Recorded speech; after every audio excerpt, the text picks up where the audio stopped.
नमस्कार, मैं पंकज पांडे, देख रहे हैं प्राइम न्यूज और हाजिर इस वक्त के तमाम ताजा तरीन खबरों के साथ। तो बढ़ते हेडलाइंस के खबरों को एक बड़ी खबर से कर रहे हैं बुलेटिन की शुरुआत जो है प्रयागराज से, और प्रयागराज से जुड़ी एक और बड़ी खबर है। यह भी उमेश पाल हत्याकांड से जुड़ी खबर, जिसमें बमबाज गुड्डू मुस्लिम को जब वो वहां से जा चुका होता है तब तो सोचिए गुड्डू मुस्लिम किस तरीके से पूरे सतर्कता, पूरे चौकसी के साथ वो यहां वहां भटक रहा है और पुलिस को चकमा दे रहा लगातार। इसी कड़ी में कौशांबी में उसके होने की जानकारी भी आ रही है। सूत्रों के हवाले से बड़ी जानकारी की कौशांबी में अपने किसी करीबी के फार्म हाउस पर वो 2 दिन रुका भी था। जाहिर सी बात है, पुलिस अगर वहां तक पहुंचती है तो फिर मदद करने के आरोप में जो वो करीबी अतीक का जिसने गुड्डू मुस्लिम को पनाह दी थी, उस पर भी कहीं ना कहीं कानून की कार्रवाई हो सकती है। बड़ी जानकारी, क्योंकि कहीं ना कहीं एक अपराधी, एक फरार अपराधी की मदद करने के आरोप में उस पर भी कानूनी कार्रवाई चल सकती है, उससे पूछताछ हो सकता है और उसको भी साजिश में शामिल होने को लेकर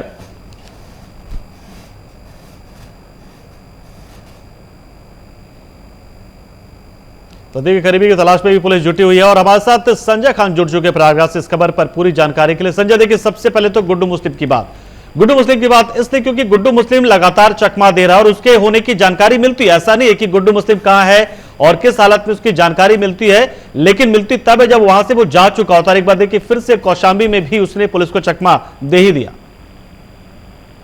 देखिए पंकज जी, बिल्कुल जिस तरीके से उमेश पाल हत्याकांड में गुड्डू मुस्लिम जो बमबाज था, जो सीसीटीवी कैमरे में बम चलाता हुआ नजर आया पूरी तरीके से, तो एसटीएफ की टीम और पुलिस को लगातार चकमा देता हुआ नजर आ रहा है। कहीं लोकेशन ट्रैक हो रही दूसरी जगह, तो कहीं दूसरी जगह। ऐसे में वो कौशांबी की लोकेशन ट्रेस हुई, लेकिन जिस तरीके से जब तक वो रहता है तब तक उसकी लोकेशन पुलिस को नहीं मिल पाती। जब वो वहां से फरार हो चुका होता है तब पुलिस को मिलती है।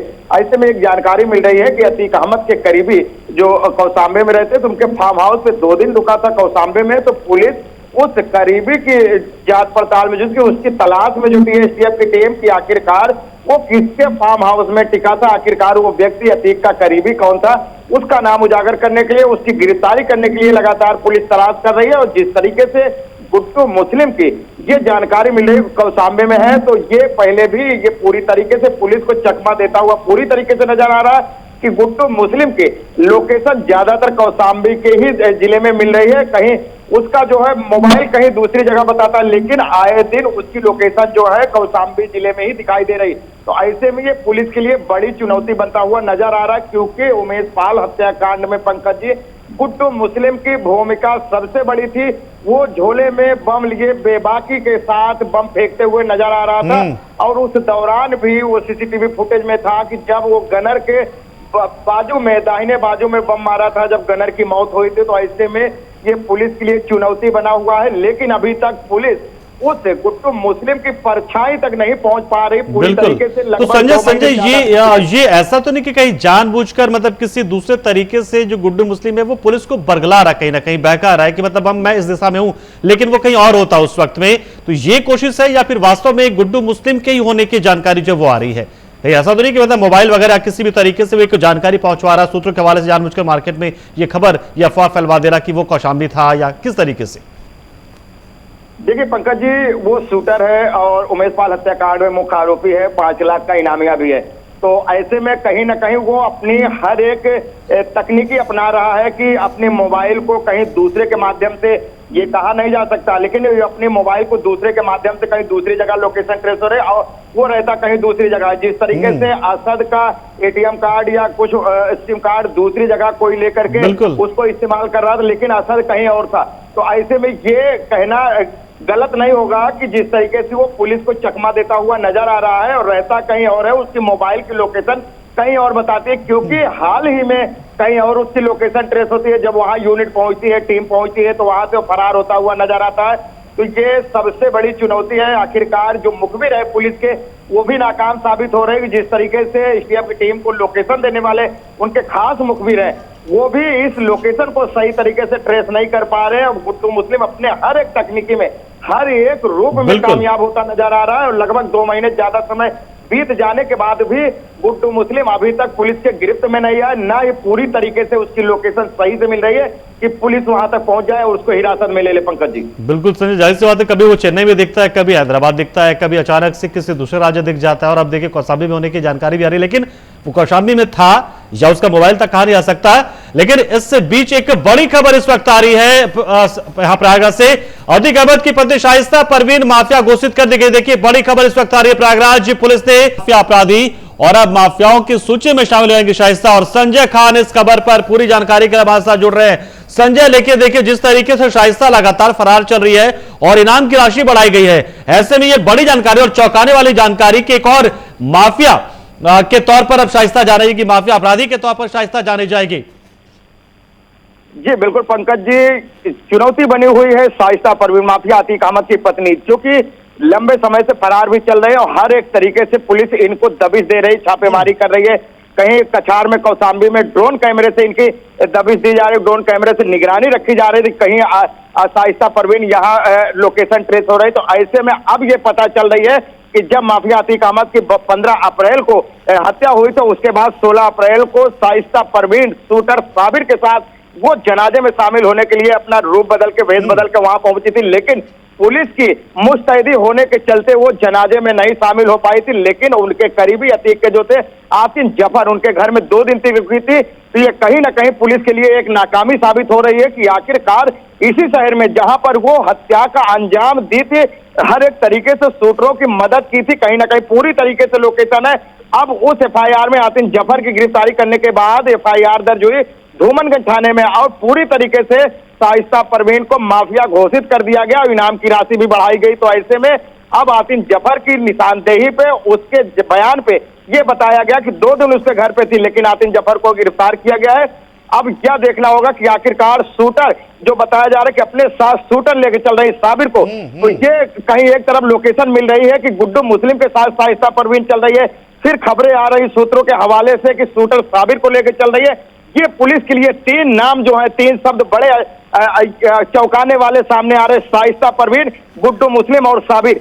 ये पुलिस की गिरफ्त में नहीं आ रहे हैं, न पूरी तरीके से लोकेशन साबित हो रही है, लेकिन पुलिस इसके लिए छानबीन कर रही है, हर एक तरीके से हर हथकंडे अपना रही है, लेकिन उनके परछाई तक पहुंचने के लिए नाकाम साबित हो रही है।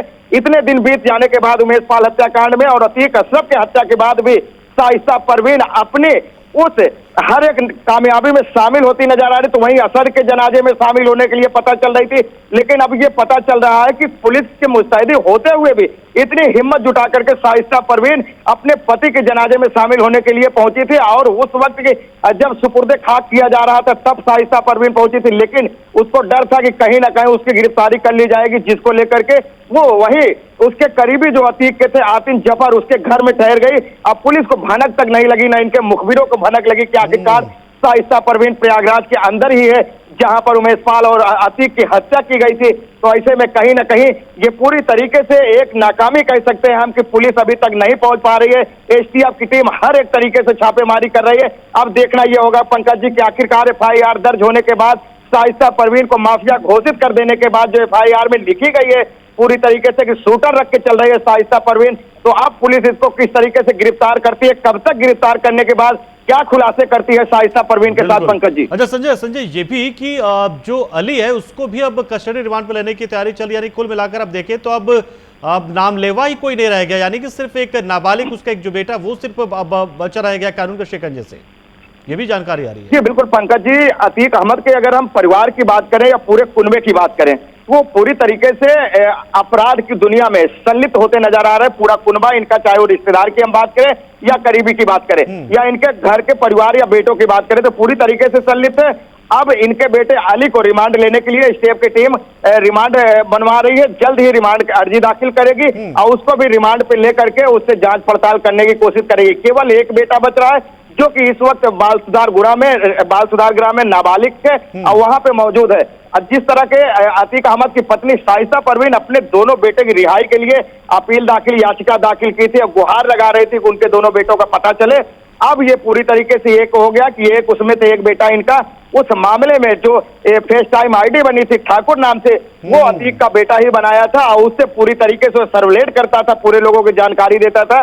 तो उस तो शामिल हो गया, लेकिन एक बेटा केवल बचा है। अब देखना यह है कि पुलिस उस नाबालिग बेटे को किस तरीके से वो करती है, क्या उसकी रिहाई करती है। लेकिन अब बेटे अली की भी मुश्किलें बढ़ती हुई नजर आ रही है। अब अली को भी रिमांड पे लेगी और पुलिस जब अर्जी दाखिल करेगी सीजेएम कोर्ट में जिस तरीके से, तो कोर्ट क्या आदेश देता है, रिमांड की अर्जी स्वीकार करती है या उस पर सुनवाई होगी, सुनवाई के दौरान ही पूरी तरीके से यह साबित होगा। पंकज जी, तो संजय, शाइस्ता के अब सरेंडर करे जैसा तो कोई मामला रह नहीं गया, अब तो सीधे उसकी गिरफ्तारी होगी और सरेंडर के लिए आती भी है तो शायद ही उसे अब जमानत मिलेगी अब, क्योंकि अब तो अपराधी माफिया घोषित हो चुकी है। देखिए पंकज जी, उस दौरान जब सुबुगाहट थी, एक खबर चल रही थी कि जब अतीक के बेटे असद का इनकाउंटर हुआ था तभी वो अपने वहां पे याचिका दाखिल की थी सरेंडर करने की। लेकिन उस वक्त भी पुलिस अपने मुस्तैदी पे थी कि हर एक तरीके से सीजेएम कोर्ट पूरे कोर्ट परिसर को छावनी में तब्दील की थी। किसी भी अगर रूम में आती है शाइस्ता परवीन तो उसको हिरासत में ले लिया जाए। लेकिन उसके बाद फिर वो रुकी और अतीक का जब हत्या हुई उस दौरान भी ये सुबुगाहट हुई कि अपनी ननद जो आयशा नूरी थी अतीक के बहन, उसके साथ वो सरेंडर करेगी, लेकिन फिर भी नहीं आई।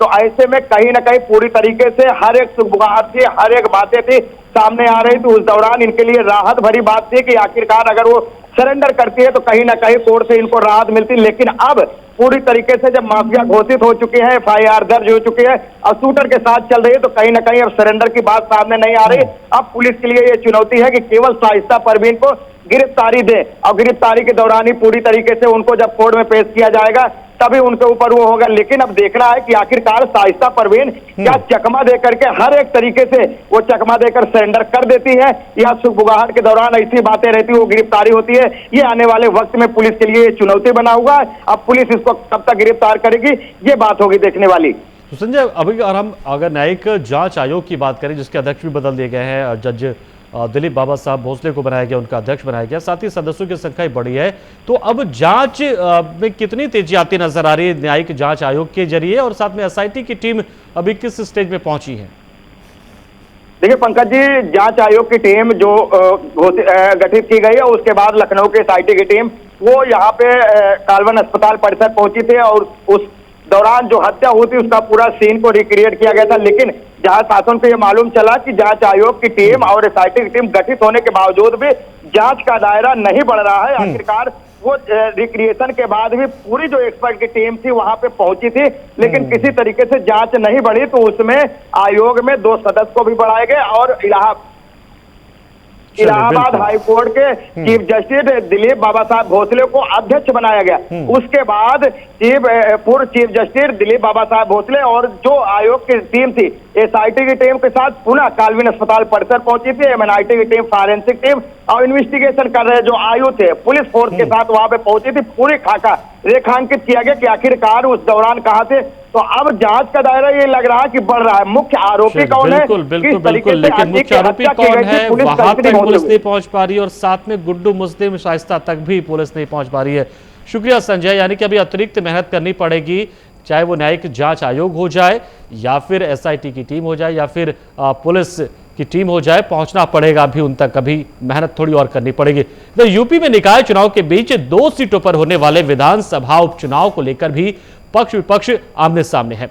दोनों अपनी सीटें बचाने और दूसरे की हथियाने में जुटा हुआ है। मिर्जापुर के 96 और रामपुर की स्वार विधानसभा का उपचुनाव बुधवार को होना है, यानी कि 10 मई को। ऐसे में इन सीटों पर चुनाव प्रचार आज शाम 6 बजे थम जाएगा, बंद हो जाएगा। रामपुर के तहत आने वाली स्वार सीट पर पहले सपा काबिज थी और 96 में बीजेपी के सहयोगी दल अपना दल। दोनों ही सीटों पर इस बार अपना दल का ही प्रत्याशी बीजेपी ने दिया है, लेकिन दांव पर बीजेपी की प्रतिष्ठा लगी। वजह यह है कि उसने अपनी सीट भी दी है और दोनों सीटों पर 10 मई को वोटिंग होनी है, 13 मई को परिणाम आएंगे। तो प्रतिष्ठा इसलिए क्योंकि CM योगी इस वक्त जिस तरीके से चुनाव प्रचार करे, ऐसे में लगातार उनकी सरकार की उपलब्धियां गिनवाए जाने के बावजूद यदि मिर्जापुर सीट अगर वो अपने हाथ में नहीं रख पाती है, अगर बीजेपी यानी कि एनडीए नहीं रख पाता है, या फिर और स्वार में भी उसे कुछ खास फायदा नहीं हो पाता है, तो ऐसे में कहीं ना कहीं प्रतिष्ठा जो बीजेपी की धूमिल होगी।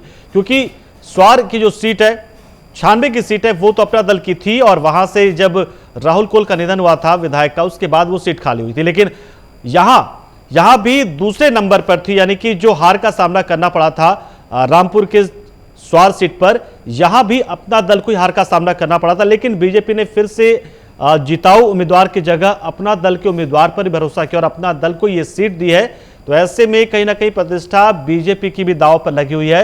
अब देखना यह है कि इस चुनाव में दोनों सीटों पर किससे सफलता मिलती, क्या दोनों ही पार्टियों को यानी कि अपना दल और समाजवादी पार्टी के बीच में एक एक से मुकाबला तय होगा, यानी कि एक एक सीट पर वो लोग अब जीत दर्ज करेंगे या फिर सेंधमारी करेंगे या फिर सीट बदलेगी। इंतजार इस बात का होगा कि कहीं ऐसा ना हो कि रामपुर में, स्वार में अपना दल जीत जाए और मिर्जापुर के 96 में समाजवादी पार्टी जीत जाए, या फिर दोनों समाजवादी पार्टी ही जीत ले या फिर दोनों अपना दल ही जीत ले। तो फिलहाल अप्रत्याशित ही होगा ये नतीजा, ये माना जा रहा है, क्योंकि जिस तरीके से लगातार चुनाव प्रचार इस वक्त बीजेपी की ओर से किया जा रहा है, तो निकाय चुनाव के साथ साथ पूरा जो माहौल है वो चुनावी। और इसी कड़ी में देखिए मिर्जापुर में आज जब सीएम होंगे तो कहीं ना कहीं वोट की अपील करते नजर आएंगे अपना दल के प्रत्याशी के लिए। तो ये एक महत्वपूर्ण कहीं ना कहीं उपचुनाव है, लेकिन निकाय चुनाव के शोर में 2 विधानसभा सीटों पर होने वाले उपचुनाव का शोर कहीं ना कहीं कमजोर पड़ रहा है। लेकिन कहीं ना कहीं मुकाबला जो है वो दिलचस्प होगा, क्योंकि आप देखिए कि निकाय चुनाव में बीजेपी जोर शोर से जुटी है और दोनों सीटों को उसने अपना दल को दिया है। तो ऐसे में अपना दल पर पूरा दारोमदार जीतने का, लेकिन प्रतिष्ठा जो है और समर चंद हमारे सहयोगी इस वक्त हमारे साथ जुड़ रहे मिर्जापुर से और उन्हीं से जानते हैं कि माहौल क्या है, चीजें किस तरीके से होने वाली। समर, मिर्जापुर और स्वार यानी कि 96 और स्वार दोनों जगहों पर उपचुनाव प्रचार का शोर आज थमेगा। निकाय चुनाव के बीच में भले ही हम इन दोनों सीटों पर बहुत ज्यादा फोकस ना कर पा रहे हैं और फिर ये चर्चा में नहीं बन रहे, लेकिन कहीं ना कहीं ये प्रतिष्ठा का सवाल एनडीए के लिए यानी कि बीजेपी के लिए भी और समाजवादी पार्टी के लिए तो है ही। क्या स्थिति फिलहाल?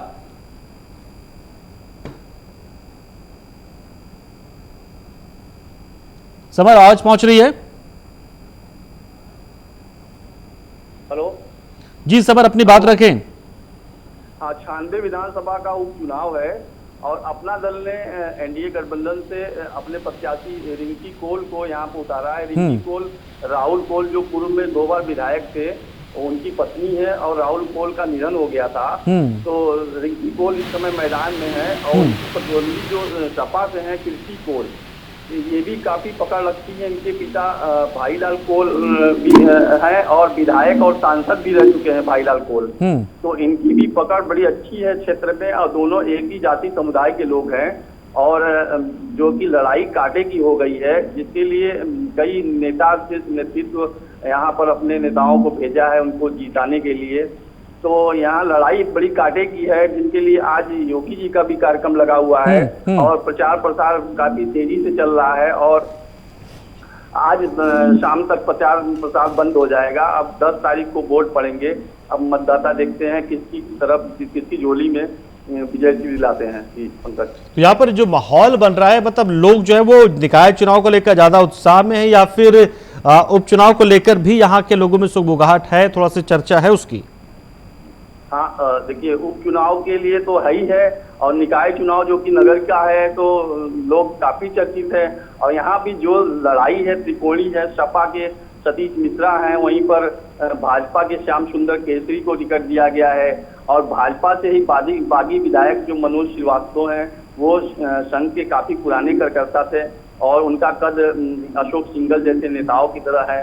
तो वो जब उनको टिकट नहीं मिला तो वो बागी हो गए हैं, जिससे लड़ाई बड़ी कांटे की हो रही है। त्रिकोणी लड़ाई है और तीनों लोग सशक्त हैं। सपा के वोट बैंक भी यहाँ पर हैं और बीजेपी का गढ़ मिर्जापुर को माना जाता है, लेकिन मनोज श्रीवास्तव जिस प्रकार से लड़ रहे हैं उसके हिसाब से लड़ाई यहाँ पर पंकज कांटे की हो गई है।